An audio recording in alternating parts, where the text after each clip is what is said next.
College ক্যাম্পাসের দিকে এগিয়ে চলেছে শাহিন সুন্দর পরিপাটি পোশাকে। কিন্তু বিপত্তি বাঁধল তখনই, কারণ সে কলেজে নতুন অনার্স ফার্স্ট ইয়ারের ক্লাস কোনটা তা জানে না। তবুও সে এগিয়ে গেল সামনের দিকে। কাকে জিজ্ঞেস করবে ভেবে পাচ্ছে না। কারণটা হলো সবার পোশাক আর আচার আচরণ। সবাই নিজেকে নিয়ে ব্যস্ত। এমন সময় হুট করে কারোর সাথে ধাক্কা খেয়ে পড়ে যায় শাহিন, কিন্তু ব্যথা পায় না। নিচে তাকিয়ে দেখে একটা মেয়ে বোরখা পরা অবস্থায় পড়ে আছে। দ্রুত শাহিন মেয়েটির ওপর থেকে উঠে দাঁড়িয়ে পড়ে। মেয়েটিও উঠে দাঁড়ায়। তারপর, আপনি কি কাজটা ঠিক করলেন? দেখুন, আমাকে মাফ করবেন, আমি ইচ্ছে করে কিছু করিনি। আসলে আমি আজ কলেজে নতুন, নিজের ক্লাস খুঁজে পাচ্ছি না দেখে চারপাশে চোখ বুলিয়ে দেখছিলাম, আর হুট করে আপনার সাথে ধাক্কা খেয়ে পড়ে যাই। বুঝলাম। যেহেতু তুই আমাকে ধাক্কা মেরে ফেলে দিয়েছিস, সেই জন্য তোকে শাস্তি পেতেই হবে। তবে এখন নয়, আজ নতুন, তাই তোকে ছেড়ে দিলাম। এখন সোজা দ্বিতীয় তলায় 202 নম্বর রুমে যাবি, ওখানেই তোর ক্লাস। আপনি আমার ক্লাস জানবেন কি করে? শালা, তুই না একটু আগেই বললি তুই কলেজে নতুন, তাই আমি বুঝে গেছি তুই অনার্স ফার্স্ট ইয়ারের, বুঝলি? শাহিন পুরো বেকুব বনে যায়, তবে নিজেকে সামলিয়ে নিল। হ্যাঁ, তা ঠিক, কিন্তু আপনার নাম তো জানা হলো না। ওই ওই, নাম জেনে তুই কি করবি? জানিস, আমার বয়ফ্রেন্ড আছে, ও জানলে তোকে মেরে হাড্ডি গুড্ডি ভেঙে দেবে। তো আপনার বয়ফ্রেন্ড আছে, তো আমায় কি বলেন? আর আপনি বেশি বুঝেন। ওয়েট ওয়েট ওয়েট, আপনার নাম মিষ্টি? তুই জানলি কি করে? জানতাম না, তবে এখন জানলাম, আন্দাজে মেনে দিলাম এবং সঠিক জায়গায় লেগে গেল। বাই দা ওয়ে, আমি তাহলে এখন আসি। আসসালামু আলাইকুম, আল্লাহ হাফেজ। ওয়ালাইকুম আসসালাম, আল্লাহ হাফেজ। মেয়েটির থেকে বিদায় নিয়ে শাহিন আবারও হাঁটতে শুরু করে। এমন সময় হঠাৎ ক্লাসের ঘন্টা বেজে গেল, তাই দৌড়াতে শুরু করে দিল শাহিন। দৌড়ে সিঁড়ি বেয়ে উঠতে উঠতে আবারও ধাক্কা খেল কিছুর সাথে। বরাবরের মতো এবারও শাহিনের লাগলো না। চোখটা খুলে তাকাতেই দেখল এবারও একটা মেয়ের ওপর পড়ে গেছে। দ্রুত উঠে পড়ল। তারপর কিছু না বলেই ক্লাসের দিকে দৌড়ে গেল। কিছুক্ষণ পর ক্লাসটা পেয়েও গেল, কিন্তু ততক্ষণে ক্লাস শুরু হয়ে গেছে। May I come in sir? Sir চশমাটা একটু নিচু করে ভালো করে শাহিনের দিকে তাকালো। তারপর, প্রথম দিনই লেট, না জানি সারা বছর কি করো, এসো ভিতরে। শাহিন মুচকি হেসে ভেতরে এলো, কিন্তু বসবে কোথায়? কোথাও জায়গা ফাঁকা নেই। শেষের একটা বেঞ্চে ফাঁকা পেয়ে গিয়ে বসলো। তারপর স্যারের লেকচার শুনতে লাগলো। হঠাৎ কোনো কিছু কামড়ানোয় আউ করে উঠে পাশে তাকাতেই দেখে এ তো সেই মেয়ে, মানে মিষ্টি। আরে আরে আরে, মিষ্টি ম্যাডাম, তুমি এখানে যে? কি বললি তুই? আমার ক্লাস, আমি থাকবো না তো কে থাকবে শুনি? এই, আপনার সমস্যা কি? আমাকে আপনি সবসময় তুই তরকারি করেন কেন? মাইন্ড করো নাকি? আসলে আমরা তো সমবয়সী, ফ্রেন্ড তো হতেই পারি, আর তাছাড়া আমরা সহপাঠী, তাই আর কি তুই বলেই ডাকি। আগে বলবি তো, তাহলে তো আর কিছু মনে করতাম না। যাই হোক, বন্ধু হতে পারি আমরা? না, আমার হাজবেন্ডের অনুমতি নেই। সে বলেছে তুমি ছেলেদের সাথে কথা বলো, সমস্যা নেই, তবে কোনো সম্পর্ক তৈরি যেন না হয়। জানি, কারণ কোনো হাজবেন্ডই চাইবে না তার বউয়ের সাথে কথা বলুক। তা দুলাভাই কি করে? তৌফিক শেখ গ্রুপ অফ কোম্পানির এমডি। বাহ, তাহলে তো আপনি জমিদারের বউ। না স্যার, আমার হাজবেন্ডটা অনেক অনেক ভালো, বুঝলে? সে সব সময় সাধারণভাবেই চলে। আচ্ছা মিষ্টি, তাহলে আমরা কথা না বাড়িয়ে স্যার পড়াচ্ছেন, শুনি, না হলে পরীক্ষায় চিরো পেতে হবে। স্যারের পড়াগুলো মন দিয়ে শুনতে লাগলো শাহিন। এমন সময় হঠাৎ একদল ছেলে ক্লাসে ঢুকে পড়ল। তারপর কিছু না বলেই শাহিনের সামনে চলে আসলো। তারপর, এই, তুই কি সিঁড়িতে কোনো মেয়ের সাথে ধাক্কা খেয়েছিলি? হ্যাঁ, খেয়েছিলাম। কেন? কিন্তু ছেলেগুলো শাহিনের প্রশ্নের জবাব না দিয়েই টানতে টানতে নিয়ে গেল ক্লাস থেকে বের করে সোজা কলেজের মাঠে। তারপর, আপু, এই যে দেখুন শালাকে তুলে এনেছি, এই কি আপনাকে ধাক্কা দিয়েছিল? মেয়েটি যেই শাহিনের দিকে ঘুরে তাকায় অমনি শাহিন চোখটা নিচু করে নেয়, কারণ আসলেই এই সেই মেয়ে যার ওপর শাহিন পড়ে গিয়েছিল সিঁড়িতে এবং সরি না বলেই চলে গিয়েছিল ক্লাসে। মেয়েটি কিছু না বলেই নিজের পায়ের হাই হিল খুলে শাহিনের গালে মারতে শুরু করে দিল। এত জোরে মেরেছে যে শাহিনের মুখ থেকে রক্ত বের হতে শুরু করেছে। একটু থামলো, তারপর এই তোরা দাঁড়িয়ে আছিস কেন? মার সালাকে। কত বড় সাহস, আমাকে ধাক্কা দেয়, আবার ভাব দেখিয়ে সরি না বলেই চলে যায়। তুই কি জানিস আমি কে? কুত্তার বাচ্চা, তোকে আজ আমি হাড়ে হাড়ে টের পাইয়ে দেব আমি কে। প্লিজ আমাকে ছেড়ে দিন, আমি ইচ্ছে করে ধাক্কা দিয়ে নিই। এ চুপ কর সালা ফকিরের বাচ্চা। ওয়াক থু, শরীর থেকে কি পচা গন্ধ বের হচ্ছে। তুই কি চামর নাকি? গোসল করিস না কতদিন হলো? কিন্তু ততক্ষণে শাহিন সেন্সলেস হয়ে নিজের শরীরটাকে এলিয়ে দিয়েছে ছেলেগুলোর ওপর, যারা ওকে ধরেছিল। কি রে ফকিরের বাচ্চা, মরলো নাকি? ফেলে দে এখানে আর চল এখান থেকে। শাহিনকে ওভাবে ফেলে দিয়ে চলে যায় সিমি। ও হ্যাঁ, আপনাদের তো বলাই হলো না, শাহিনকে যেই মেয়ে এতক্ষণ মারলো ওর নাম সিমি। বাবা মায়ের আদরের সন্তান।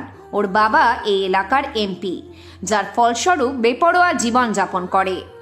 এদিকে কেউ শাহিনকে হসপিটালে নিয়ে যেতে সাহস পেল না, কিন্তু হঠাৎ একটা মেয়ে এগিয়ে এলো, সাথে একজন লোক। হ্যাঁ, মেয়েটি আর কেউ নয়, মিষ্টি। ড্রাইভার আঙ্কেল, দ্রুত একে কোলে নিন আর চলুন দ্রুত। ড্রাইভার শাহিনকে নিয়ে গাড়িতে বসায়, তারপর সোজা হসপিটালে। একদিন পর শাহিনের জ্ঞান ফেরে, আর চোখ খুলেই ও নিজেকে হসপিটালের বেডে শুয়ে থাকতে দেখে। পাশেই একজন যুবক বসা। শাহিনকে নড়াচড়া করতে দেখে আরে আরে ভাই, কি করছো? তুমি এভাবে নড়াচড়া করছো কেন? তোমার অসুবিধা হবে, তাছাড়াও তোমার শরীরে রক্ত যাচ্ছে। কে ভাইয়া আপনি? আর আমাকে এখানে কেন আনলেন? আমি তৌফিক, আর তোমাকে আমার বউ মিষ্টি নিয়ে এসেছে। ও, তার মানে আপনি মিষ্টির হাজবেন্ড? কিন্তু তোমাকে মারলো কে আর কেন? আর বলবেন না ভাইয়া, সিঁড়িতে ওঠার সময় একটা মেয়ের সাথে ধাক্কা লেগেছিল, কিন্তু ক্লাসে দেরি হয়ে যাবে দেখে সরি বলা হয়নি, আর যার ফলস্বরূপ এই অবস্থা। Funny story. যাই হোক, তোমার পরিবারে কেউ থাকলে বলো, খবর দেই তাদের। কেউ নেই ভাইয়া আমার, আমি এতিম। ও সরি ভাই, আমি জানতাম না তো। শোনো, আজ তোমাকে রিলিজ দেবে, তবে তুমি কোনো কিছু খেতে পারবে না, মানে ওই ঝাল জাতীয় অতিরিক্ত লবণযুক্ত খাবার। এমন সময় মিষ্টি প্রবেশ করে রুমে। তারপর এই তোমরা কি নিয়ে কথা বলছো? আরে না, তেমন কিছু নয়, এমনি জানতে চেয়েছিলাম কি করে ছেলেটি, আর কেনই বা মারলো। অত চিনে কি করবে বলো? যাই হোক, এই তুই এই খাবারগুলো খেয়ে নে। ও খাবে কিভাবে? আমাকে দাও, আমি খাইয়ে দিচ্ছি। তারপর তৌফিক শাহিনকে নিজের ছোট ভাইয়ের মতো খাইয়ে দেয়। শাহিন চুপচাপ খেয়ে নেয়। বিকেলবেলা তৌফিক ভাইয়া, আজ তাহলে আসি কেমন? সে কি, তুমি কি যেতে পারবে? হ্যাঁ পারবো।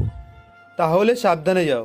শাহিনকে বিদায় করে তৌফিক বাসায় চলে যায়, গিয়ে মিষ্টিকে ডেকে পাঠায়। মিষ্টি, এই মিষ্টি, কি হয়েছে, ডাকছো কেন? আগামীকাল থেকে তোমায় আর কলেজে যেতে হবে না, কথাটা মনে রেখো। কিন্তু কেন? সব কথার কারণ জানতে চেও না মিষ্টি, জানোই তো আমি তোমাকে কারোর পাশে সহ্য করতে পারি না। আর তার উপরেও ওই ছেলেটা তোমার উপরে পড়ে গেছিল, মন চাইছে ওকে আমি মেরে ফেলি, কিন্তু না, সেটা করা যাবে না, তাই তোমাকে আমি আর কলেজে যেতে দেব না। আমার বরটা দেখি দিন দিন হিংসুটি হয়ে যাচ্ছে। যাচ্ছি, আগামীকাল থেকে কলেজে যেতে হবে না। ওকে জানো, ওকে। এদিকে শাহিন তার মেসে ফিরে যায় আর ভাবে, ইস, মেয়েটা কি মারটাই না মারলো, এর প্রতিশোধ আমি নেবই নেব। পরের দিন শাহিন কিছুটা সুস্থ হয়ে কলেজে যায়, কিন্তু শাহিনকে সবাই দেখে অবাক হয়ে তাকিয়ে আছে, কারণ শাহিন এত মার খেয়েও আজকেও কলেজ এসেছে। কিন্তু শাহিনের সেদিকে কোনো ভ্রুক্ষেপ নেই। ক্লাসে গেল আর দু চোখ শুধু মিষ্টিকেই খুঁজছে, কিন্তু মিষ্টির দেখা নেই। মনটা খারাপ করে বসে থাকে শাহিন, তার মনে খচখচ করছে একটা কথাই জানার জন্য, কে এই মেয়ে আর কেনই বা তাকে এত মারলো সামান্য একটা বিষয় নিয়ে। এমন সময় শাহিনের মাথায় কোনো কিছু লাগে, আর শাহিন আহ করে উঠে মাথা তুলে তাকায়। দেখে ক্লাসের সবাই তার দিকে তাকিয়ে আছে আর বেঞ্চে চকের টুকরো। বুঝতে বাকি রইল না স্যারই তার মাথায় চক মেরে দিয়েছে। এ ছেলে, এই দাঁড়া বলছি। শাহিন চুপচাপ উঠে দাঁড়ায়। তারপর বেয়াদব ছেলে, ক্লাসে কী জন্য আসো? গার্লফ্রেন্ডকে নিয়ে? কখন ডেটিংয়ে যাবে, কি করবে না করবে সেটা ভাবতে? দেখে তো মনে হচ্ছে বেদেব দাস। আমি কি পড়ালাম, তুমি কি পারবে? স্যার, আপনি একটু বাড়িয়ে বলেন। আমি তো আর আপনার মেয়ের মতো নয় যে ক্লাস স্যারদের চোখে ফাঁকি দিয়ে বয়ফ্রেন্ডের কাছে চিঠি আর ফ্লাইং কিস করব। আর আপনি আমাকে পড়া ধরতে পারেন, আমি উত্তর দেওয়ার চেষ্টা করব। কি আমার মুখে মুখে কথা, আবার আমার মেয়েকে নিয়েও কথা? তুমি চেনো আমার মেয়েকে? স্যার, চিনতাম না, তবে আজ যখন আপনি কলেজে আসলেন সাথে একটা মেয়েকে নিয়ে, তখন কয়েকজন বলতে শুনেছিলাম ওটাই আপনার মেয়ে। আর ক্লাসে আসার আগে দেখলাম ক্যান্টিনের পিছনে একটা ছেলের সাথে মাথা রেখে গল্প করতে। শাহিনের কথা শুনে স্যার কিছু না বলে দ্রুত ক্লাস থেকে বের হয়ে যায় আর শাহিন চুপচাপ বেঞ্চে বসে পড়ে। কিছুক্ষণ পর মাথার কাছে কাউকে দাঁড়িয়ে থাকতে দেখে মাথা তুলে দেখে স্যার দাঁড়িয়ে, তাই ভদ্রতার খাতিরে শাহিনও দাঁড়িয়ে পড়ে। বাবা, তোমাকে যে কি বলে ধন্যবাদ দেব। কেন, কি হয়েছে স্যার? আসলে বাবা, ওই ছেলেটা আমার মেয়ে বয়ফ্রেন্ড ঠিকই, কিন্তু ছেলেটা আমার মেয়েকে আজ রুম ডেট করার জন্য প্রস্তাব দিচ্ছিল।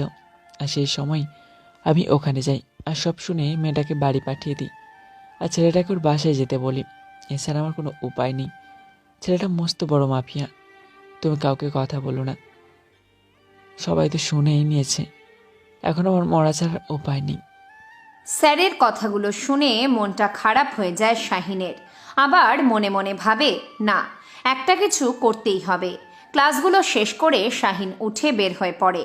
পকেট থেকে ফোনটা বের করে কাকে যেন ফোন করে, তারপর অপেক্ষা করতে থাকে।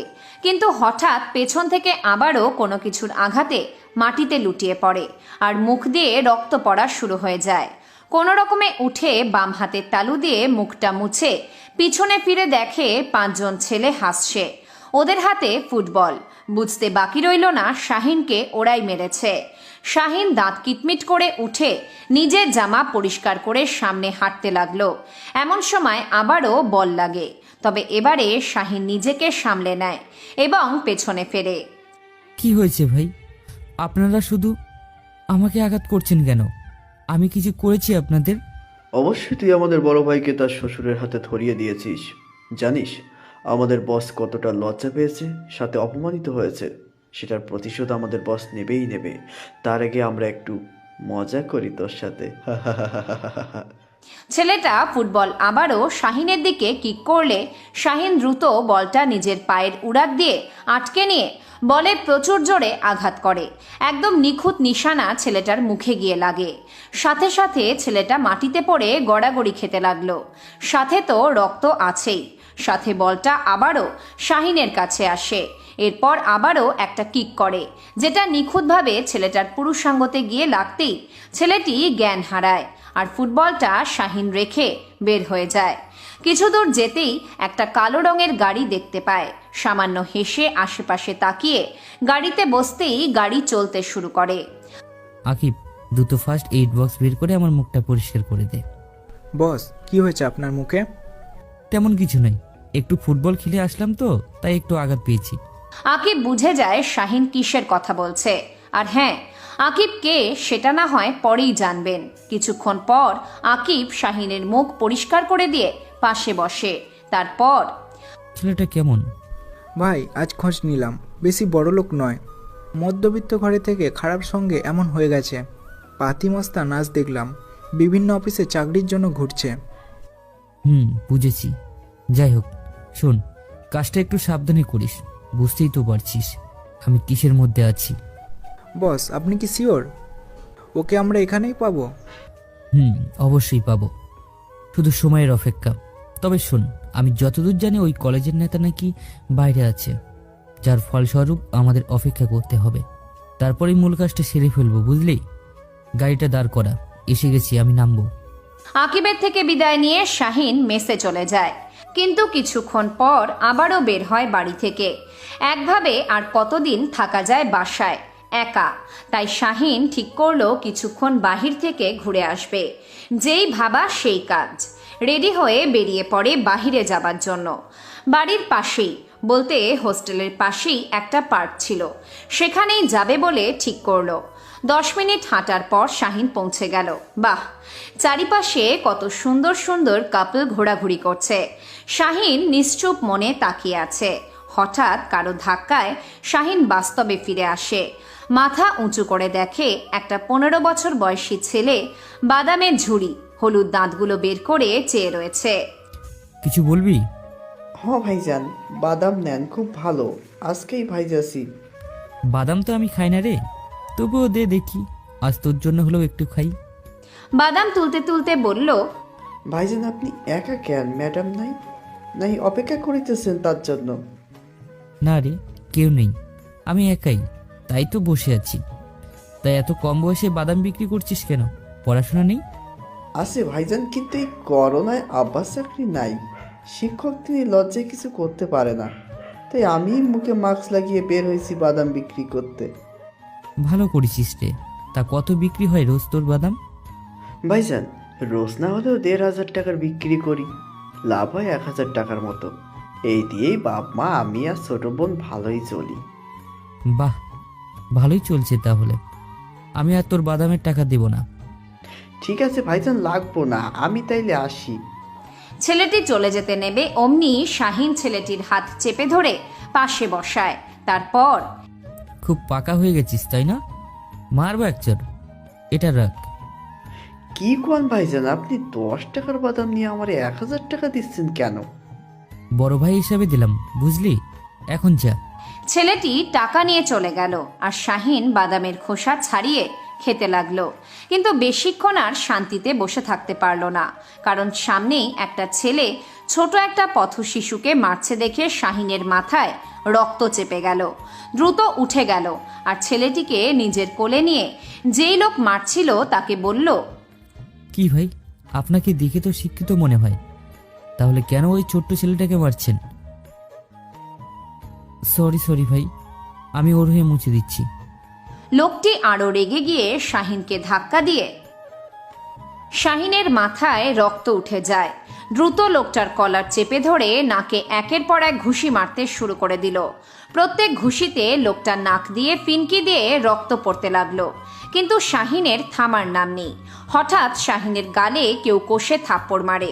এতে শাহিন আরো ক্ষিপ্ত হয়ে কে মেরেছে সেদিকে না তাকিয়েই কষে পটাশ পটাশ করে দুটো থাপ্পড় মেরে দিয়ে আবারও লোকটাকে ঘুষি মারতে লাগলো। আশেপাশের লোক অবস্থা বেগতিক দেখে শাহিনকে থামায়। ভাই তামন, এইসব বড় লোকের গায়ে হাত দেওয়া পাপ। আমরা শুনেছি সবই, কিন্তু কি করব বলেন, এতে টাকার গরম আছে, ছেড়ে দিন একে। শাহিনের ততক্ষণে হুঁশ ফিরে আসে এবং পাশে তাকিয়ে দেখে কলেজের সেই দিনকার মেয়ে গালে হাত দিয়ে পড়ে আছে। সেসবে চোখ না দিয়ে শাহিন পথ শিশুটিকে নিয়ে একটা হোটেলে যায়। তারপর ভালো মন্দ খাইয়ে হাতে 1,000 টাকার নোট দিয়ে বিদায় করে হোস্টেলে ফিরে আসে আর নিজের রাগকে কন্ট্রোল করার চেষ্টা করে, কিন্তু কিছুতেই নিজেকে শান্ত করতে না পেরে বাথরুমে চলে যায়। গিয়ে প্রায় 1 ঘন্টা শাওয়ার নিয়ে রুমে এসেই শুয়ে পড়ে। এদিকে সিমি রাগে গজগজ করছে, কিভাবে সে প্রতিশোধ নেবে তাকে মারা থাপ্পড়ের, সাথে তার বয়ফ্রেন্ডকে মারারও। রাতে আর খেতে ইচ্ছে হলো না দেখে শাহিন আর ঘুম থেকে উঠল না, ঘুমিয়ে পড়ল। পরের দিন কলেজে গেল। স্যারের ক্লাস করতে বিজি এমন সময় স্যার শাহিনকে দাঁড়াতে বলল। শাহিনও দাঁড়িয়ে পড়ল।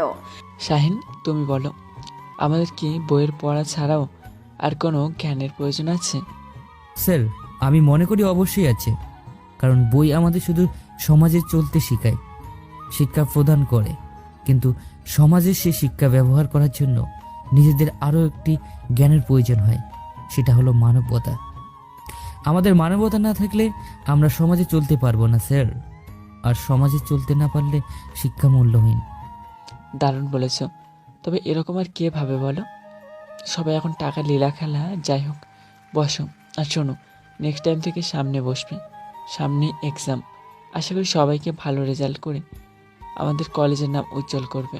শাহিন সবার দিকে তাকালো আর হেসে দিল, কারণ সবাই হিংসা ভরা চাহনিতে তাকিয়েছিল।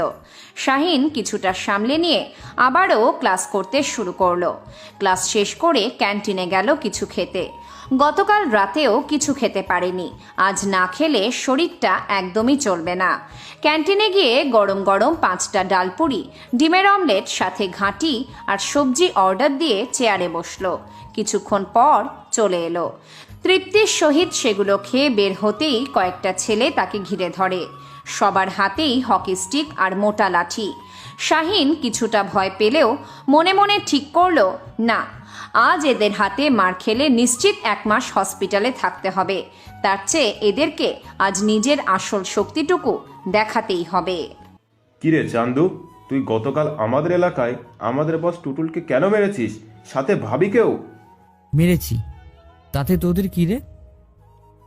সে অন্যায় করেছে দেখেই মেরেছি। এখন রাস্তা স্যার, বাসায় যেতে হবে। বাসায় নয় চান্দু, তোকে হসপিটালে পাঠানোর ব্যবস্থা করছি। হা হা হা। এই মারসা বলার আগেই শাহিন লোকটার পেটে পাঞ্চ মারে। লোকটার নাকমুখ দিয়ে রক্ত বের হয়ে যায়, কিন্তু শাহিন সেদিকে না তাকিয়ে আবারও পাঞ্চ করে। সাথে হাত থেকে হকি স্টিক কেড়ে নিয়ে সব কয়টাকে আচ্ছা মতো মারতে থাকে, পুরো জ্যাকি চ্যানের মতো। কিছুক্ষণ পর সব কয়টা মাটিতে পড়ে যায়, কিন্তু শাহিন থামে না। মারামারির এক পর্যায়ে একজন শাহিনের শার্ট ধরে টান দিতেই শাহিনের 6 প্যাক বডি বের হয়ে যায়, যা দেখে ক্যান্টিনের সবগুলো মেয়ে হাঁ করে তাকিয়ে থাকে, আর আড়ালে থাকা সিমিও। আসলে সিমি নিজেই এই লোকগুলোকে পাঠিয়েছিল শাহিনকে মারার জন্য, কিন্তু শাহিনের এমন হিংস্র রূপ দেখে আর সামনে না গিয়ে পেছনেই লুকিয়েছিল। আর শাহিনের 6 প্যাক বডি দেখে রীতিমতো চমকে যায়, সাথে অবাকও হয়।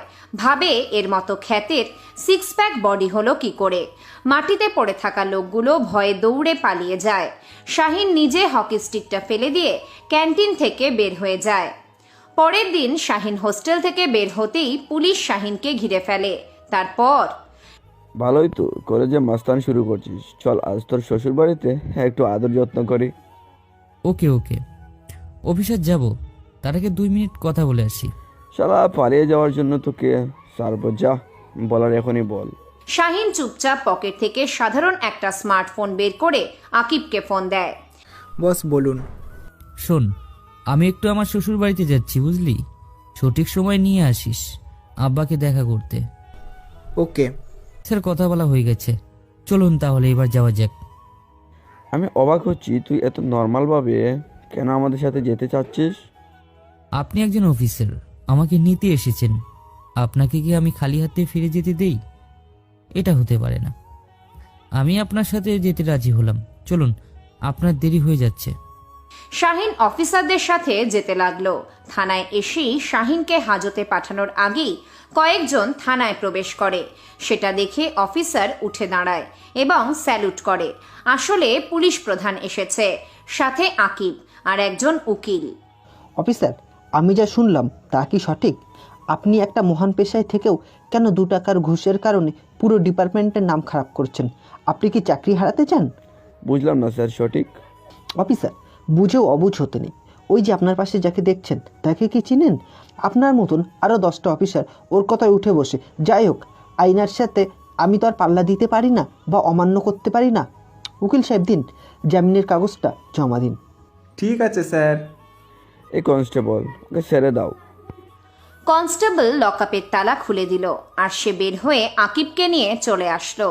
আর আইজিপি এবং উকিল সাহেব চলে গেলেন নিজ গন্তব্যে।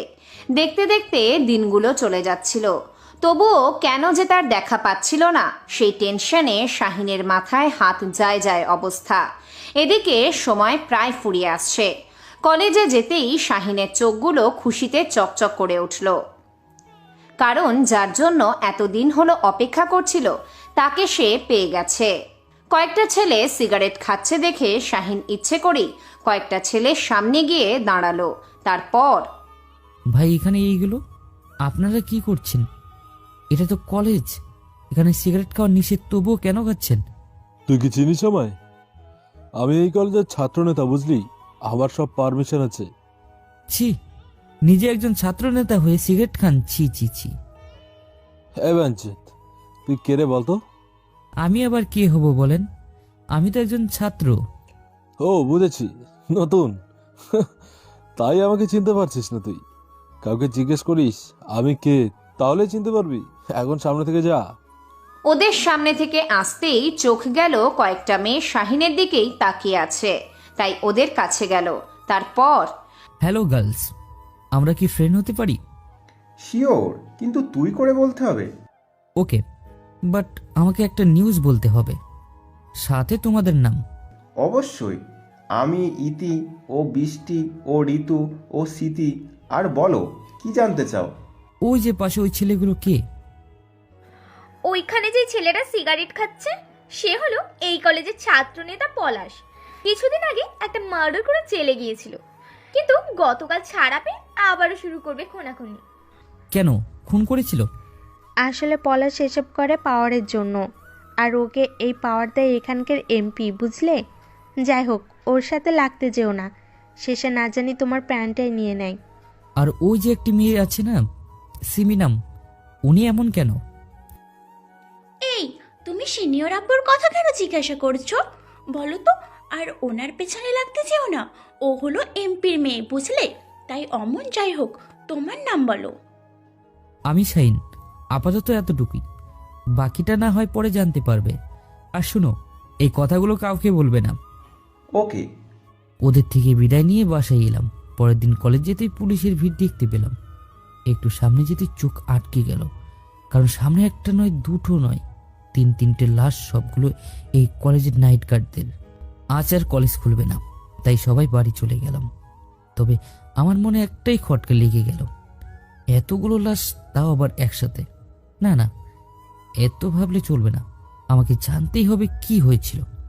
রাতে শাহিন বের হয়ে পড়ে। রাতে কলেজের গেট বন্ধ থাকার কথা, কিন্তু গেট খোলা দেখে অবাক হয়ে ভেতরে ঢুকে ক্যাম্পাসের দিকে যেতেই দেখতে পেল পলাশ কি যেন খুঁজছে। শাহিন দেখে মুচকি হাসে, তারপর দ্রুত তার কাছে গিয়ে পিছন থেকে কাঁধে হাত দিতেই পলাশ কেঁপে ওঠে। কে কে? ভাই আমি শাহিন, ওই যে সেদিন আপনাকে সিগারেট খেতে মানা করলাম। এই, তুই এত রাতে এখানে কেন? এই তো ভাই, হাঁটতে এসেছি, কিন্তু আপনাকে দেখলাম কোনো কিছু খুঁজছিলেন, তাই আপনাকে হেল্প করতে আসলাম। কই কই কি কি কি খুঁজছিলাম? তাই কিছুই খুঁজছিলাম না তো আমি। ও, তাহলে হয়তো ভাই আমার ভুল হয়ে গেছে, সরি, আসি, আসসালামু আলাইকুম। এই শোন, এই কথাটা কাউকে বলবি না, ঠিক আছে? কিন্তু ভাই, খালি হাতে তো আর এত বড় সিগারেট লুকানো যায় না। সেটা আমি বুঝেছি, সবই পাবি। এখন চুপচাপ আমাকে সাহায্য কর। এই ক্যাম্পাসে একটা খাম রয়েছে, যেটা কোথাও পড়ে গিয়েছে, কিন্তু আমি পাচ্ছি না। শাহিন পুরো কলেজ ক্যাম্পাস খুঁজে পুরোনো একটা টয়লেটে পেল সিসি ক্যামেরার হয়তো ফুটেজ। ওটার মধ্য থেকে একটা নিজের পকেটে নিয়ে পলাশ ভাইয়ের কাছে গেল শাহিন। তারপর, ভাই পেয়ে গেছি, এই যে সিডি আর খাম। কই ছিল এটা? ওই যে পুরনো টয়লেটে ছিল। ওকে শোন, কাউকে বলবি না, আর আগামীকাল আসিস, তোর জন্য পুরস্কার আছে। পলাশ চলে গেল আর শাহিন হেসে বাসায় চলে গেল। রাত তখন 2টা। শাহিন ক্লান্ত হয়ে শুয়ে পড়ে। পরের দিন শাহিন ঘুম থেকে উঠেই গত রাতে সিডি চালু করতেই ভয়ে আঁতকে উঠল, কারণ মনিটরে তিনটা লাশ, যেগুলোকে খুব ভয়ঙ্করভাবে হত্যা করছে কিছু কালো পোশাক পরিহিত লোক। একে একে 3টা লোককে কয়েকজন ধরে নিয়ে এলো, যাদের সবারই হাতে ধারালো ছুরি। শাহিন আরো ভালো করে চেয়ে দেখে, আরে এরা তো আর কেউ নয়, কলেজের নাইট গার্ড। নাইট গার্ডগুলোর শরীরে কিসের যেন একটা ইঞ্জেকশন দিয়ে শুইয়ে দিল। তারপর একে একে নৃশংসভাবে গলা থেকে মাথা আলাদা করে দিল। শাহিন ভিডিওটা দেখে ভয় ঘেমে একাকার, তবুও দেখছেই। শাহিন মনে মনে ভাবে, তাহলে এদের অচেতন বা অবশ্যের ইঞ্জেকশন দেওয়া হয়েছিল, যাতে কেউ এদের চিৎকার শুনতে না পায়। ভিডিওটা বন্ধ করে শাহিন বের হয়ে যায়। কলেজে যেতেই বৃষ্টি, স্মৃতি এগিয়ে আসে। তারপর, হ্যাঁ হ্যান্ডসাম, এত দেরি করে আসলে যে? আরে বুঝিস না, প্লে বয় আমাদের নায়ক, হয়তো আজকেও কারোর সাথে রাতে কুতকুত খেলছে, তাই ঘুম থেকে উঠতে দেরি হয়ে গেছে বলেই দুজন হেসে দেয়, সাথে শাহিনও। তারপর, ওই আর কি, কেন তোমাদের কি ইচ্ছে হচ্ছে? তাহলে বলো, একটা চান্স নিতে পারি। দেখ বিষ্টু চান্দু শখ আছে বলতে হবে, তবে চান্দু দুজনকে তো দুদিন নিতে হবে। বাহ, তাহলে তো হলোই। বলো কবে হবে? আজ বললে আজই হবে, বলো কাকে চাও। তোমরাই বলো, কে আসবে আগে? স্মৃতি তুই যা, আমার আজ আবার পিরিয়ড চলছে বুঝলি, কাল হয়তো শেষ হবে, তখন না হয় আমি যাব। তো হ্যান্ডসাম চলো, আর সারাদিন তোমার সাথে কাটাবো। শাহিন বুঝে যায় এরা এর আগেও এসবে লিপ্ত হয়েছে। আর শাহিনেরও একটা বদভ্যাস আছে, মেয়ে দেখলে মাথা ঠিক থাকে না। স্মৃতির চোখে একটা কালো কাপড় বেঁধে দিল। তারপর, এই আমার দিন রাতের পরি, আজ তো আমি দেখিয়ে দেবো কেমন পুরুষ আমি।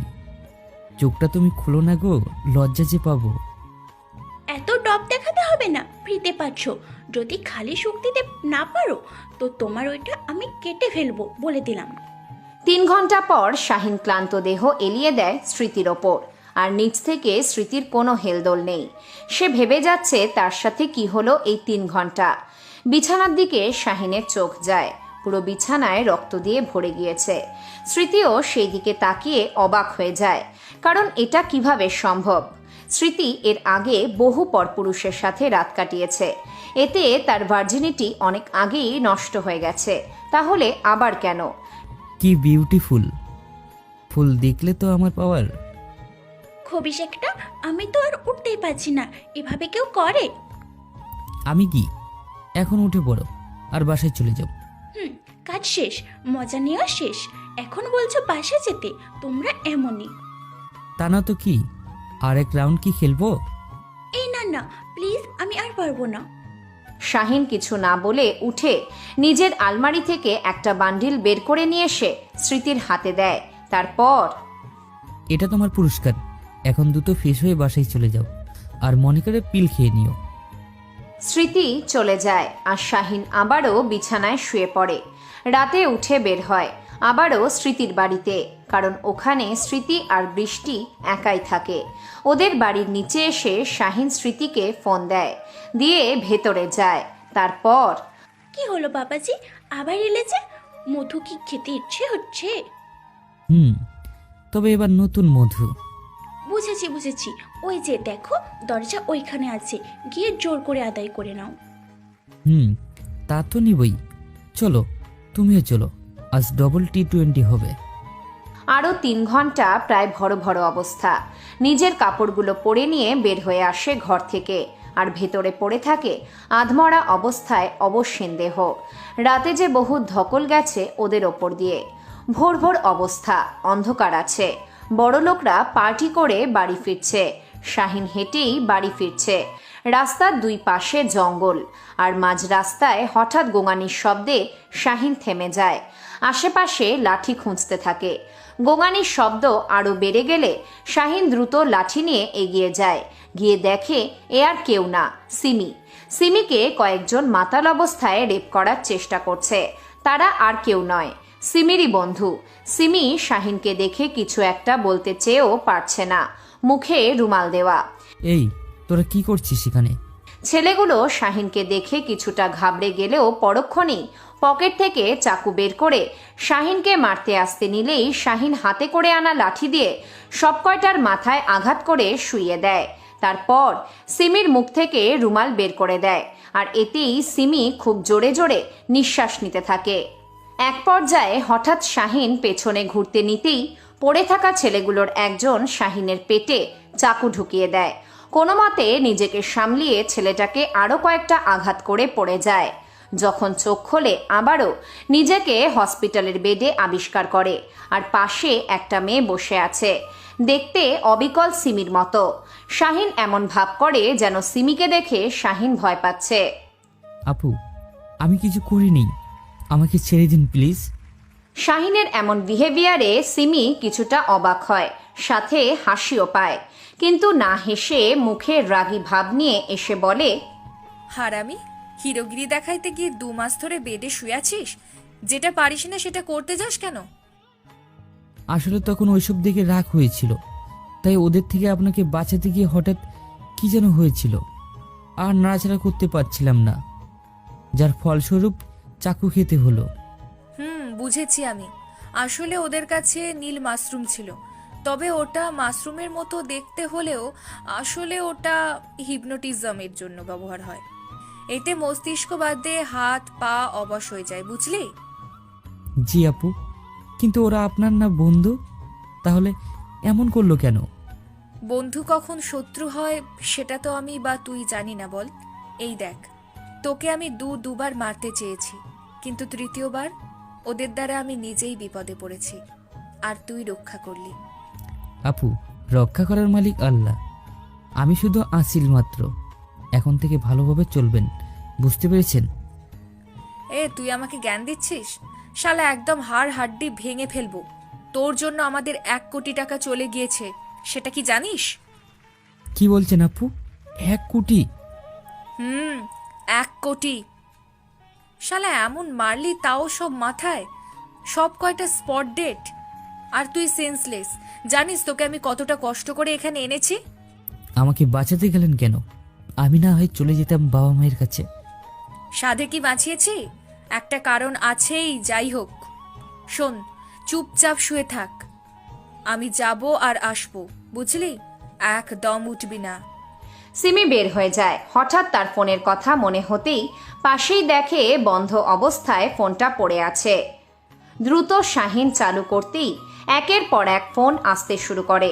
শাহিন ফোন রিসিভ করে গম্ভীর গলায় বলে, হ্যালো। ওকে। ফোনটা কেটে যায়। পেটে হাত দিয়ে দেখে ঘাস শুকিয়ে গেছে। খুশি হয়। বেড থেকে উঠে রুম থেকে বের হয়ে রাস্তায় যায়। এমন সময় একটা প্যাজেরো গাড়ি শাহিনের সামনে দাঁড়ায়। শাহিন আশেপাশে চোখ বুলিয়ে গাড়িতে উঠে পড়ে। বস কেমন আছেন এখন? ভালো আছি। বস, মেয়েটা আপনার এত সেবা যত্ন করছিল যে আমরা আর এখান থেকে আপনাকে নিয়ে যাইনি, সরি। সমস্যা নেই, গাড়ি দ্রুত চালা, সব রহস্যের সমাপ্তি ঘটাতেই হবে।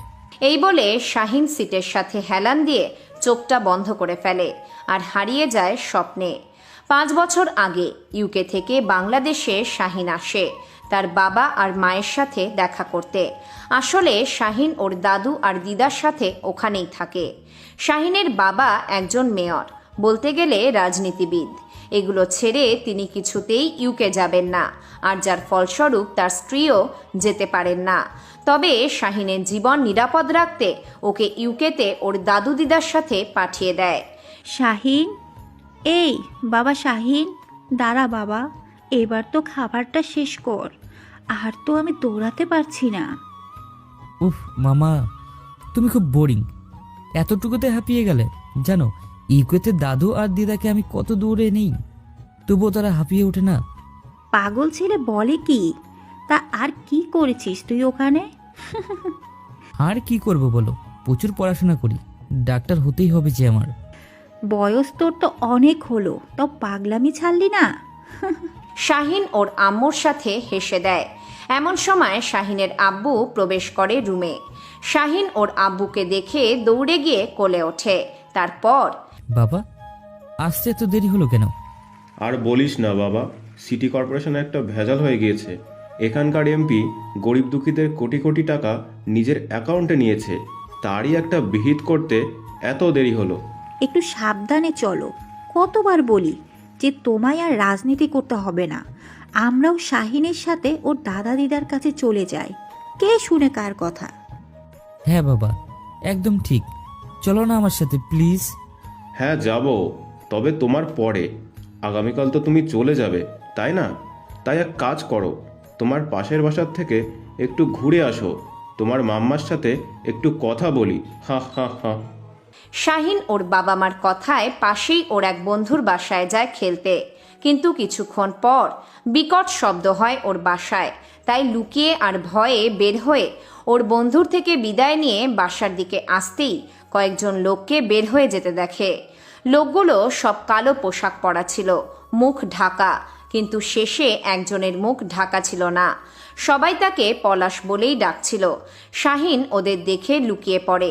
এখন ওরা চলে যেতেই দ্রুত নিজের বাড়িতে ঢুকেই চিৎকার করে কেঁদে ওঠে, কারণ শাহিনের বাবা মাকে নৃশংসভাবে কুপিয়ে হত্যা করা হয়েছে।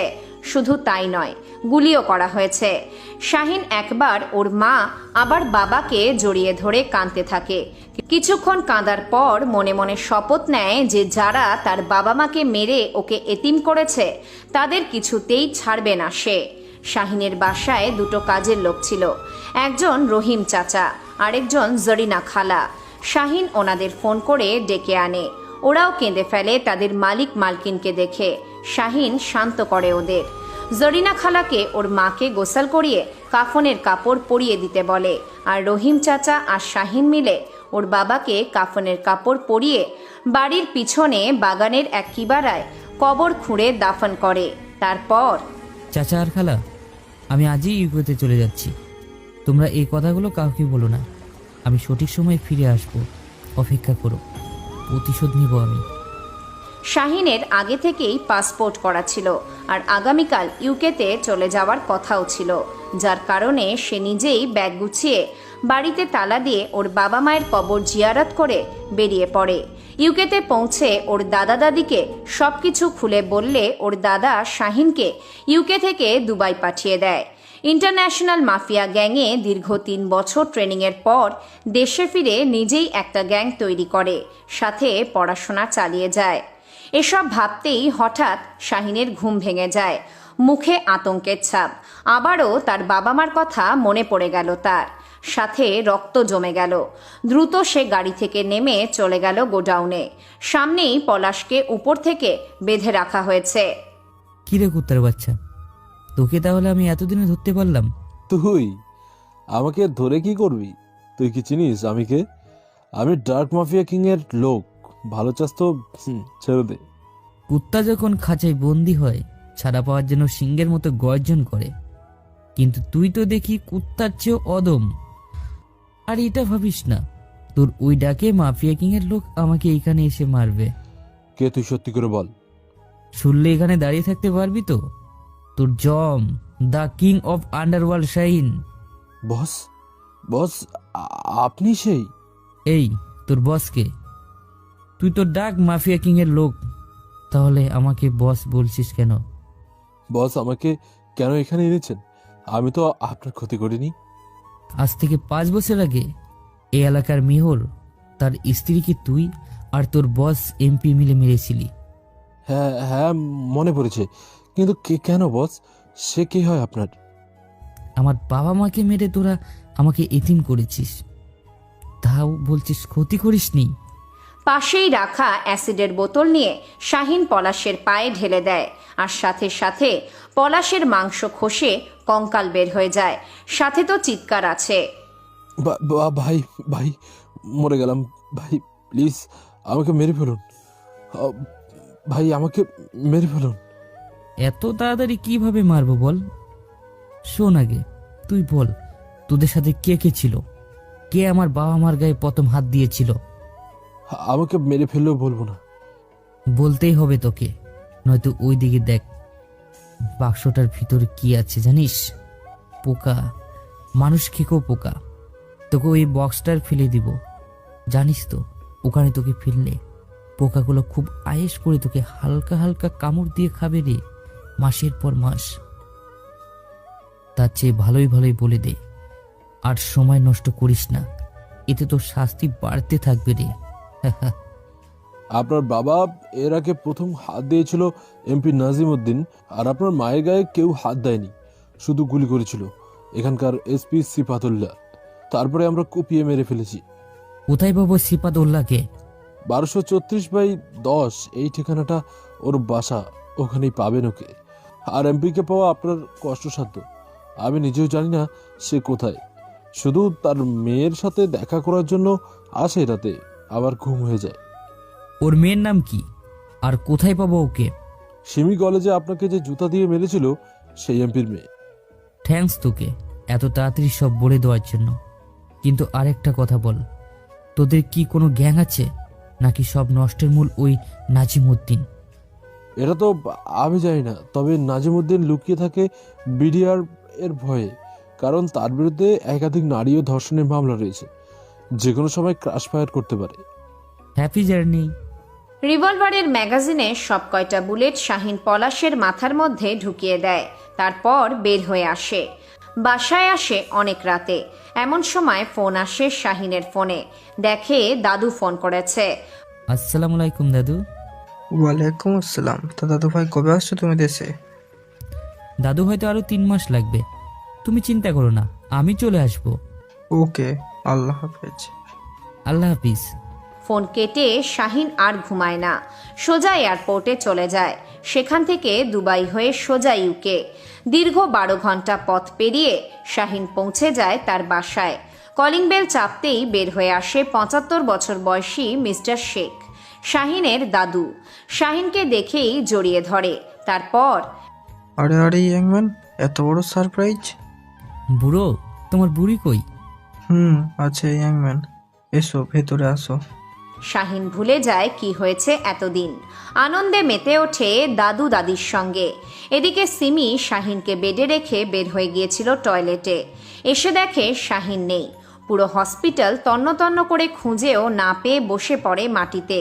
কেন যেন সিমির কান্না পাচ্ছে, অদ্ভুত একটা কারণে। তবুও সে নিজেকে সামলিয়ে নিয়ে উঠে বসে আর বাসায় চলে যায়। রোজ সিমি অপেক্ষা করে শাহিনের জন্য, কিন্তু শাহিনের কোনো দেখাই নেই কলেজে। এদিকে শাহিন আজ সকালে বাসায় বসেছিল। এমন সময় কলিং বেল বেজে ওঠে বাসায়। দাদু আর দাদি ঘুমিয়েছিল বলে শাহিন নিজেই গিয়ে দরজা খোলে, আর খুলেই চমকে যায়। মিষ্টি, তুমি এখানে? মিষ্টি আর মিষ্টির হাজবেন্ড মিস্টার তৌফিকও অবাক হয়ে যায়। তারপর, হ্যাঁ আমি, কিন্তু তুই এখানে কেন? আমি এখানে থাকবো না তো কে থাকবে? এটা আমার বাড়ি। কি, তুমি তাহলে এসকে গ্রুপের চেয়ারম্যান? আজব তো। হ্যাঁ, আমি চেয়ারম্যানের এসকে গ্রুপের। এমন সময় শাহিনের দাদু বের হয়ে বলে, কি হয়েছে রে শাহিন, কে এসেছে? দাদু, এদিকে এসে দেখো কে এসেছে।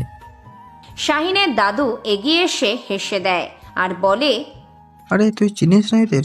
এরা হলো আমাদের প্রতিবেশী। এই যে এই ছেলেকে দেখছিস না, এ তো তোর বন্ধু তাহফিকুল, যার সাথে তুই খেলতি। আর তাহফিকুল, এ হলো শাহিন। কি কি বলছে দাদু? এ তাফিকুল? বন্ধু, সরি রে, আমি তোকে চিনতে পারিনি।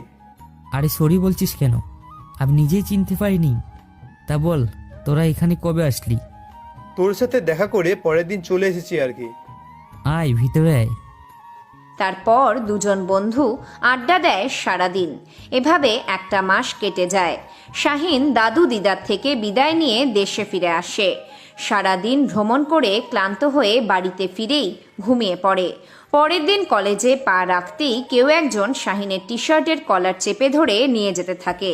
কিছুক্ষণ পর শাহিনের কলার ছেড়ে দিয়ে শাহিনের দিকে তাকায়। এ আর কেউ না, সিমি। আরে আরে আপু, কি হলো?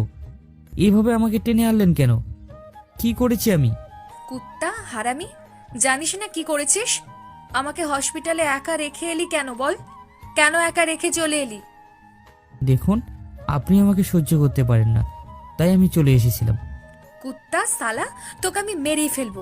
অনেক কাঁদিয়েছিস এই একটা মাস, কিচ্ছু বলিনি তোকে, তাই বলে তো আর ছাড়ছি না। বল, কই ছিলি? আপু দেখেন, শুধু শুধু আমাকে ডিস্টার্ব করছেন। আমাকে ছেড়ে দিন, ক্লাসে যেতে হবে। ছেড়ে দিলাম, তবে শুনে রাখ, কোনো মেয়ের দিকে চোখ তুলেও তাকাবি না। আর কথা সেটা বললে তোকে আমি একদম খেয়ে ফেলবো, বুঝলি?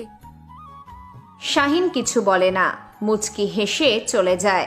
সামনে হাঁটতেই চোখ যায় বৃষ্টি আশ্রিতির দিকে। দুজনেই অগ্নি দৃষ্টিতে তাকিয়ে আছে। শাহিন ওদের পাশ কাটিয়ে যাওয়ার আগেই ওরা শাহিনের হাত চেপে ধরে। তারপর, তুই তো দেখি একটা হিংস্র পশু। আমাদের ওই অবস্থা তো কেন কেন তুই ফেলে রেখে আসলি ওইখানে বল? আর আমাকে কেন ধর্ষণ করলি বল? কি করেছিলাম আমি? তোর বিনা পয়সা তো দিতে চেয়েছিলাম, একটু রয়ে সয়ে করতি, তা নয় একদম হিংস্র জানোয়ারের মতো করলি। আরে বিউটিফুল, আজ রাতে আবার আসবো। আজ অনেক আদর দিব, প্রমিস। সেটা তো বুঝেছি। আজকেও আমাদের জান বের করবি তুই, তাই না? আগে চলে গেলাম, তবে মনে করে প্রোটেকশনটা কিনে নিস। স্মৃতি আর বৃষ্টি চলে গেল। শাহিন শুধু হাসে আর ভাবে, হায় রে, তোদের রূপের আগুন। দেখব আমি তোদের কত আগুন আছে। আজ একদম এমন অবস্থা করব, না পারবি হাঁটতে, না পারবি সইতে। শাহিন সামনে এগোতেই ঠাস ঠাস করে কেউ থাপ্পড় মারে। শাহিন সামনে তাকিয়েই অবাক হয়ে যায়, কারণ সামনে সিমি দাঁড়িয়ে। আপু, আপনি এখানে? দেখলাম তোর লুচ্চামি। তোকে তো আমি ভালো ভেবেছিলাম, কিন্তু তুই তো একটা লুচ্ছার গোডাউন। আজকের মতো লাস্ট তোকে বারণ করলাম, কোনো মেয়ের সাথে কথা বলবি না।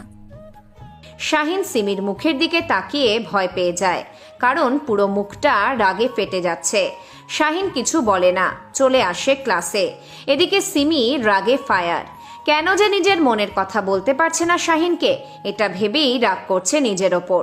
তার উপর আবার শাহিন মেয়েদের সাথে হেসে হেসে কথা বলছিল।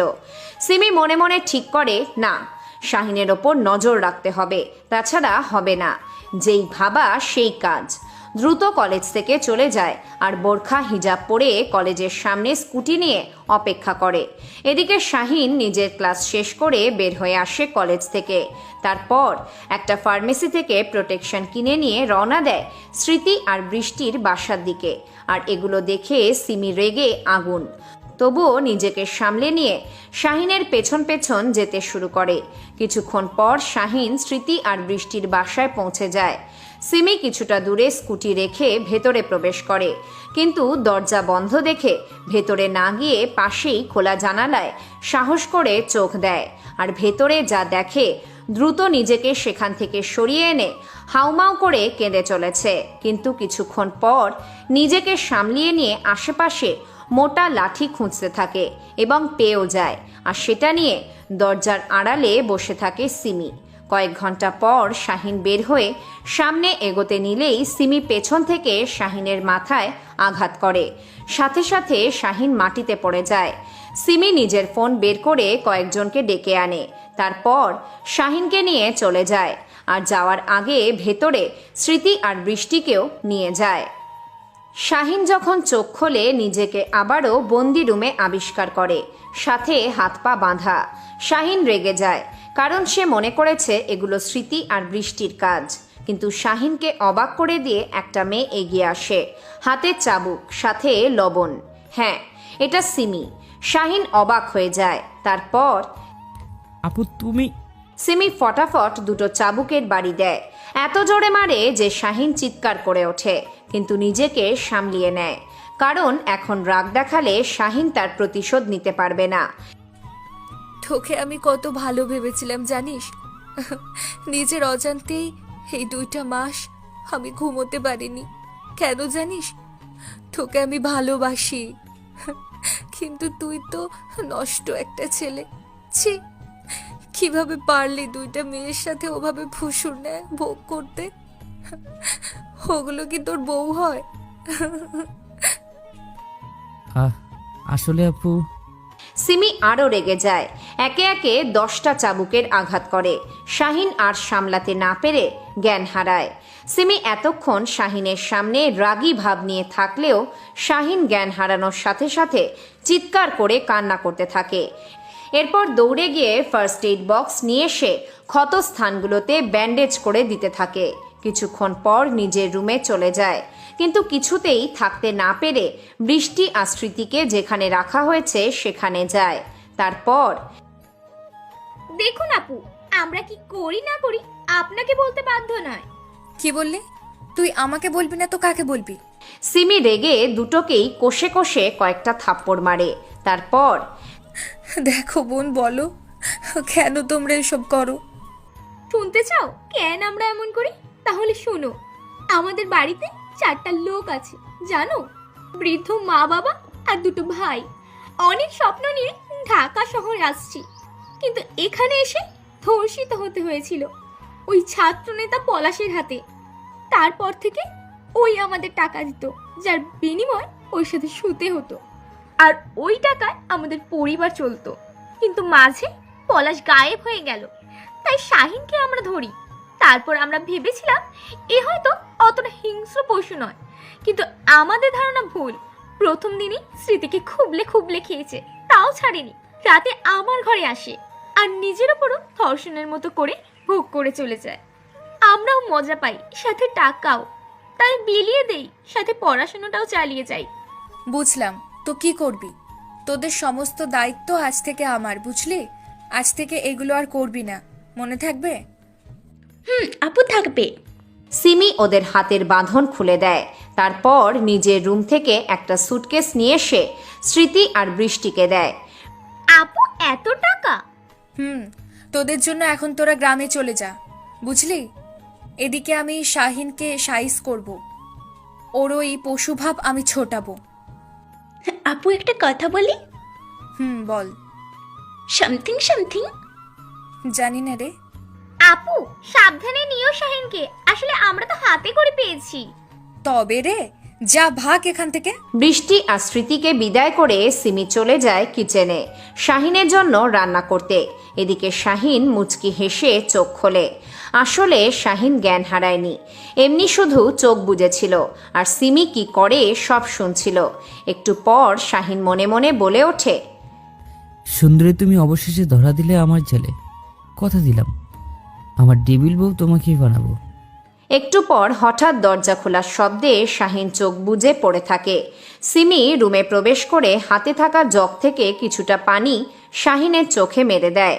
অমনি শাহিন চোখ মেলে তাকায়। আপু, কেন আমাকে মারছেন? আমি কি করেছি আপনার? কিছু করিসনি, তাই না? তোকে যে আমি বারণ করেছিলাম মেয়েদের সাথে কথা না বলতে, আর তুই স্মৃতি আর বৃষ্টির সাথে কিরকম পশুর মতো ওগুলো করছিস। ছি ছি, ভাবতেই আমার ঘৃণা হয়। দেখুন, আমার ইচ্ছে হয়েছে করেছি, তাতে আপনার কি? আপনি আমার কে যে আমাকে মারছেন, শাসন করছেন? কোন অধিকারে বলবেন প্লিজ? আমি আর নিতে পারছি না। কোন দুঃখের জন্য যে আপনার সাথে আমি ধাক্কা খেয়েছিলাম, তারপর থেকে প্যারা দিচ্ছেন আমাকে। মুক্তি দিন প্লিজ। সিমি কিছুক্ষণ চুপ থেকে হঠাৎ শাহিনকে কিস করে বসে। পাক্কা 5 মিনিট পর ছেড়ে দেয়। কোন অধিকারে তোর ওপর অধিকার খাটায় একটু পর বুঝে যাবি। বলেই সিমি রুম থেকে দ্রুত বের হয়ে যায়। তারপর কাজীকে ফোন করে আসতে বলে কিচেনে গিয়ে বিরিয়ানি রান্না করতে লেগে গেল। প্রায় 5 ঘন্টা পর রান্না শেষ হলো। এদিকে শাহিন ক্ষুধায় কাতরাচ্ছে। গতকাল থেকে খাওয়া হয়নি, তার উপর এতগুলো চাবুকের আঘাত সহ্য করেছে, আর কোনো শক্তি নেই। চেয়ারের সাথে নিজেকে এলিয়ে দিয়ে আছে। একটু পর দরজা খোলায় শাহিন খুব উৎফুল্ল হয়, কারণ হয়তো সিমি তার জন্য খাবার নিয়ে এসেছে। কিন্তু শাহিনের ধারণা ভুল, কারণ সিমি হাতে একটা পাঞ্জাবি পায়জামা নিয়ে এসেছে। তারপর, এগুলো পরে রেডি হয়ে নাও। এইগুলো আমি কেন পরবো? এই পিচ্চি, এত বেশি কথা বলিস কেন? দ্রুত পরে নে, তারপর বাইরে বের হয়ে আসবি 5 মিনিট সময়। সিমি রেগে ঘর থেকে বের হয়ে যায়, আর শাহিন মুচকি হেসে 2 মিনিটেই পরে বের হয়ে আসে ঘর থেকে। কোথা থেকে যেন হুট করেই সিমির আগমন। তারপর, মাশাল্লাহ, আমার বরটাকে তো খুবই মানিয়েছে। এখন চলো বাবু, কাজী সাহেব বসে আছে। এই এই এই কি বলছেন এগুলো? বাবু, বর? আমার ইচ্ছে হয়েছে তাই বলেছি, তাতে তোর কি? আমাকে বলছে, আবার আমাকে জিজ্ঞাসা করছে আমার কি? এই তুই চুপ কর, নাকি আবার চাবুক আনবো? উফ, আর ভাল লাগে না। বাবু, আজ রাতে অবশ্যই ভালো লাগবে, চলো। তারপর আর কি, শাহিন বেচারা অবশেষে বিয়েটা করেই নিল। কাজী সাহেব চলে গেলেন। বাড়িতে শুধু সিমি আর শাহিন। কি হলো, এভাবে বসে আছো? আজ তো আমাদের বাসর। ছি ছি ছি, কি বলেন এগুলো? আমি ভালো ছেলে, আর আপনি আমার আপু হন। এগুলো আমি করতে পারবো না। কি বললি? কুত্তা, হারামি! অবৈধ কাজ করতে ভালো লাগে, তাই না? এখন দ্রুত আমাকে কোলে করে ঘরে নিয়ে চলো, তারপর দেখাচ্ছি আমি। শাহিন চুপ করে বসে আছে দেখে, এই, তোকে বললাম না কোলে নিতে? কি আর করবে শাহিন, বেচারা ফেঁসে গিয়েছে। কোলে নিয়ে ঘরে এলো। তারপর লাইট অফ। পরের দিন সকালে শাহিনের ঘুম ভেঙে যায় পানির ছিটায়। হালকা হালকা চোখ খুলে দেখে তার সামনে একটা পরী। শাহিন নিজেকে সামলাতে না পেরে সিমিকে পেছন থেকে জড়িয়ে ধরে, আর সাথে সাথে সিমি নিজেকে শাহিনের থেকে দূরে সরিয়ে নেয়। তারপর, এই দেখো না, আমি গোসল করছি। ম্যাম, আবারও আমাকে ওইভাবে জড়িয়ে ধরছো? যাও, গোসল করে আসো। কিন্তু আমি পারবোটা কি? নিচের দিকে তাকিয়ে দেখছো এখনো কিছু পড়ে আছো? শাহিন নিচের দিকে তাকিয়ে হেসে দেয়, তারপর বলে, আরে ধুর, নিজের বউ দেখলে কিছু হবে না, এগুলো তোমার সম্পদ। লুচ্চু শালা, যাও এখন গোসল করে আসো, তারপর বাকি কথা। শাহিন হাসতে হাসতে বাথরুমে চলে যায় আর সিমি যায় কিচেনে। শাহিন গোসল করা শেষ করে লুঙ্গি আর স্যান্ডো গেঞ্জি পরে নিচে যায়, দেখে সিমি রান্না করছে, একপাশে পেট বের হয়ে আছে। শাহিন আস্তে করে সিমির পেটে হাতের তালু দিয়ে স্লাইড করে ঘাড়ে মুখ ডুবিয়ে দেয়। কি করছে আমার জানুটা? দেখছই তো রান্না করছি। জানু শুনো, আমি একটু বাইরে যাব, আমার ফোনটা একটু দাও তো। কোথায় যাবে? বৃষ্টি আর স্মৃতির অবস্থা আমি কাহিল করে পাঠিয়ে দিয়েছি, সো ওখানে কেউ নেই, গিয়ে লাভ নেই। ধুর, ওখানে নয়, ওদের চেয়ে আমার বউটা আরো বেশি ভালো। আমি একটু যাব ঘুরতে, সাথে ডক্টর দেখাতে, শরীরে একটু ব্যথা আছে। ঠিক আছে, যাও। আর শুনো, বাজার নিয়ে এসো, বাবা আসবে কিছুদিন পর। বাবা? কার বাবা? কার বাবা আবার? আমার বাবা আসবে, বুঝলে? মানে তোমার শ্বশুর সাহেব। ওকে মাই সুইটহার্ট, আমি যাব আর আসবো। শাহিন বাড়ি থেকে বের হয়ে যায়, ফোনটা চালু করে আর আকিবকে ফোন দেয়। হ্যালো বস, বলুন। আকিব, আজকে এই এসপির সাথে হিসাব বরাবর করতে হবে। দ্রুত তুই চলে আয়, আমি বের হচ্ছি। ওকে বস। শাহিন ফোন রেখে একটা রিক্সা নিয়ে বাজারের দিকে গেল, তারপর বাজার করে বাসায় গেল। বউ, ও বউ, আমার ডেভিল বউ। কি হয়েছে? এভাবে চেঁচামেচি করছো কেন? বউ গো, আমার না একটা কাজ আছে, মানে বন্ধুদের সাথে আমি একটু ঘুরতে যাব, যদি কিছু টাকা দিতে। ঘুরতে যাবে? তাহলে বন্ধু কেন? বউকে নিয়ে যাও। আরে আমার বউকে কোন পুলিশ দেখবে বলো? তার চেয়ে তুমি বাসায় থাকো, আমি যাব 2 দিনে ফিরে আসবো, প্রমিস। 2 দিন কুত্তা সম্ভব নয়, তোকে 1 দিন সময় দিলাম, এর মধ্যে বাসায় আসতে হবে। শাহিন খুশি হয়ে সিমিকে একটা কিস করে বেরিয়ে পড়ে। বাড়ি থেকে কিছু দূর গিয়ে একটা কারে উঠে বসে, তারপর সোজা গোডাউনে। বস বস, খবর নিয়ে ফেলেছি। সালা এসআইয়ের এলাকাতেই মদের বার দিয়েছে, আর এখানে রাতে ড্রিঙ্ক করে বাসায় ফেরে একা। বাহ, তাহলে তো ভালোই হলো, আজ তুলে আনবো শালাকে। আর বস, আপনার এমপি হওয়ার স্বপ্ন পূরণ হতে চলেছে, আর কিছুদিন মাত্র। আপনার পথের কাঁটা সরিয়ে দিব। সেটা আর বলতে হবে না, তুই দ্রুত এসআইকে তুলে নিয়ে আসার ব্যবস্থা কর। ওকে বস। রাত প্রায় 2টা, চারিদিকে ঝিঁঝি পোকার ডাক শোনা যাচ্ছে। সামনেই একটা প্রাইভেট কারকে এগিয়ে আসতে দেখে হাত দিয়ে ইশারা করে থামাতে বলে শাহিন। গাড়িটা থামতেই আকিব সহ আরো 4 জন গাড়িতে বসে পড়ে, আর শাহিন ধীর পায়ে গাড়িতে গিয়ে বসে। তারপর আয়, বেশি নাড়াচাড়া না করে গাড়িটাকে সোজা মতিঝিল 33/105 নিয়ে চলে আয়। এই তোরা কারা? চিনিস আমায়? আমি থানার এসআই। তুই চিনিস আমায়? ওকে পরিচয় দিই, mafia king of the underworld Shahin. চিনতে পেরেছিস? না চিনলে করার কিছু নেই, এখন সোজা চল, নয়তো এখানেই পুঁতে ফেলবো। এসআইকে নিয়ে শাহিন তার গোডাউনে চলে আসে।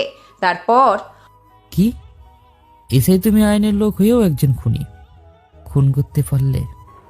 কি বলছিস এগুলো তুই? তোর টাকা লাগবে? বল, তোর টাকা লাগবে? আর লজ্জা পাস না? টাকা লাগবে দিব, তবু আমাকে ছেড়ে দে। না রে, তোর প্রাণটা লাগবে আমার। ভাই, কেন শুধু শুধু আমার সাথে এমন করছো? আমি কি করেছি আপনার?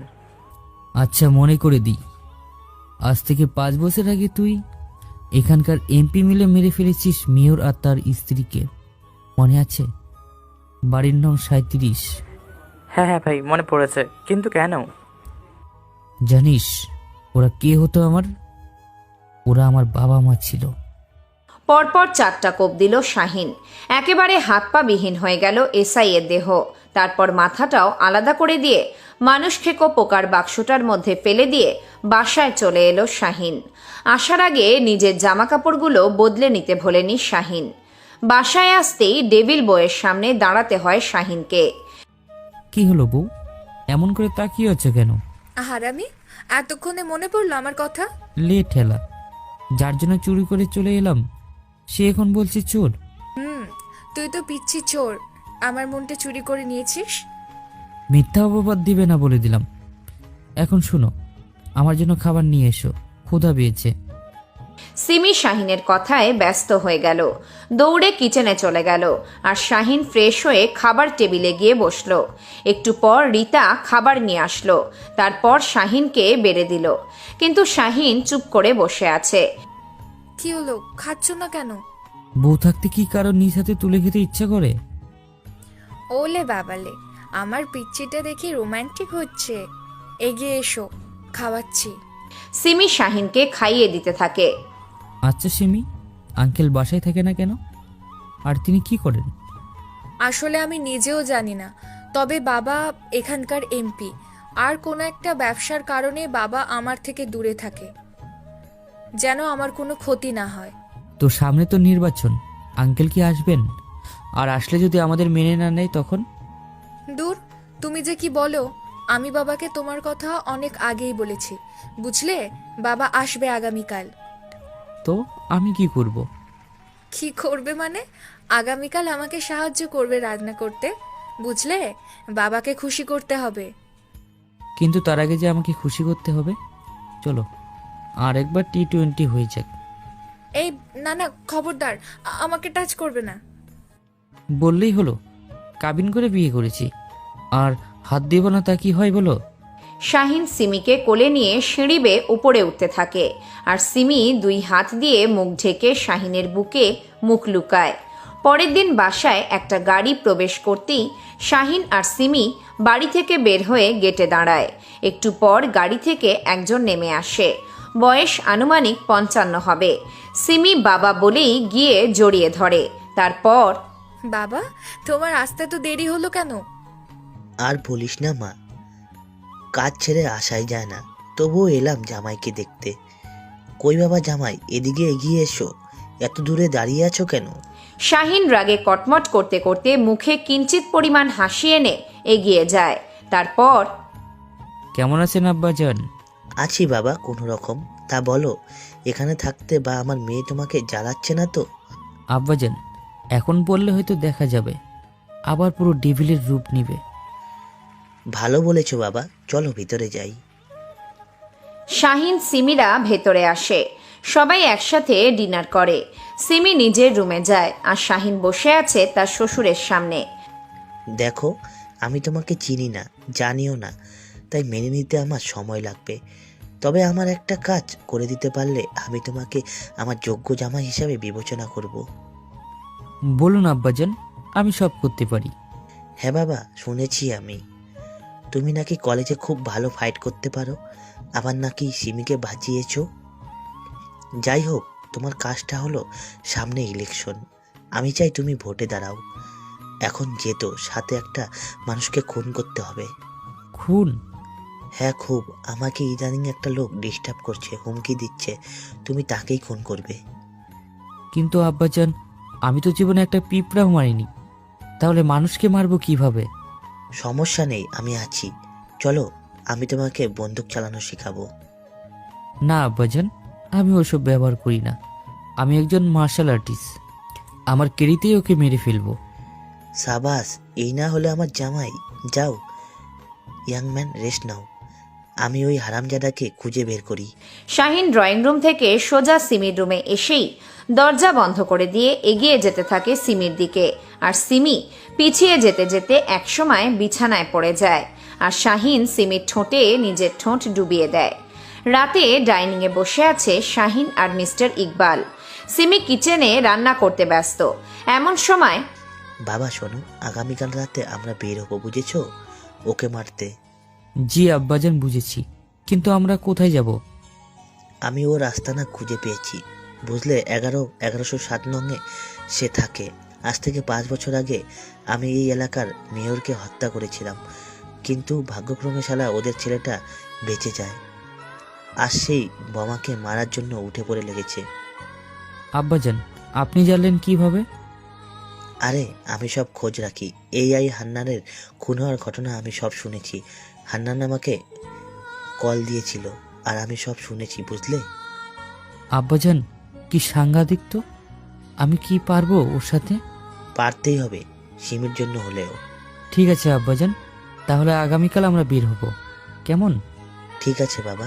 একটু পর সিমির আগমন। এই, তোমরা দুজন বাবা ছেলে কিসের এত ফিসফিস করছিলে? আসলে মা, আমার জীবনের তো রিস্ক, তাই আমি শাহিনকে নিয়ে আগামীকাল একটু ঘুরতে বেরোবো। হ্যাঁ, এটা তো ভালো কথা, যেও, সমস্যা কই এতে? কিন্তু এখন খাওয়া দাওয়া করে ঘুমাও, বমার ঘুম পেয়েছে।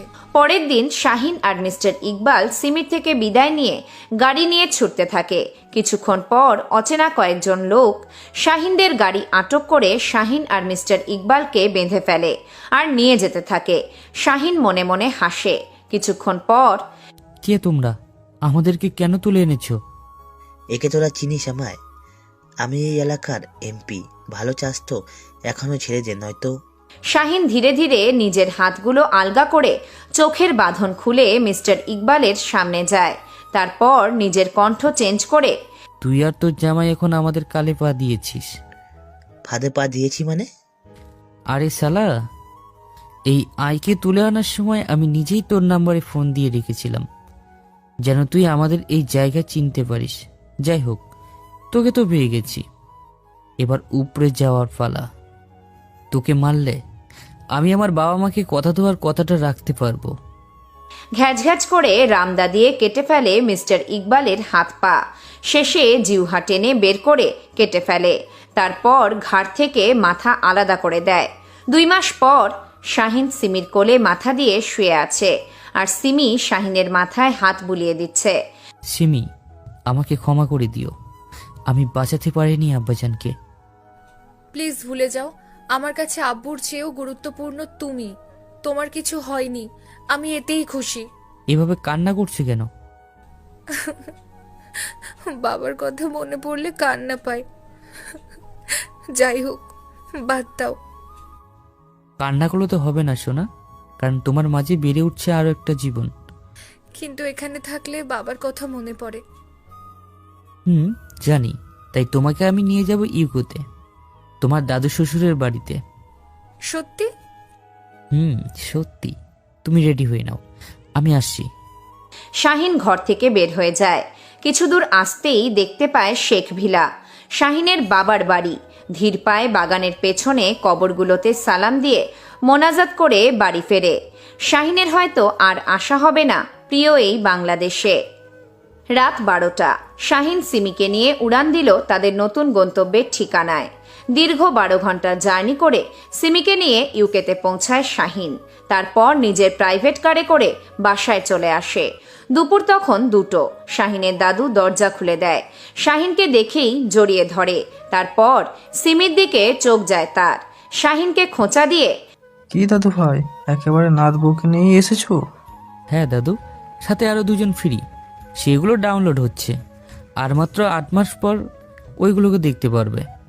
এমন সময় শাহিনের দাদি বের হয়ে আসে। সিমিকে বরণ করে ঘরে তুলে নেয়। ভালোই চলছিল তাদের সুখের সংসার। শাহিন সারাদিন অফিস আর সিমি সারাদিন নিজের আর দাদু দিদার সেবা যত্ন করেই কাটিয়ে দিচ্ছিল। 8 মাস পর শাহিন অস্থির হয়ে অপারেশন থিয়েটারের বাহিরে হাঁটছে।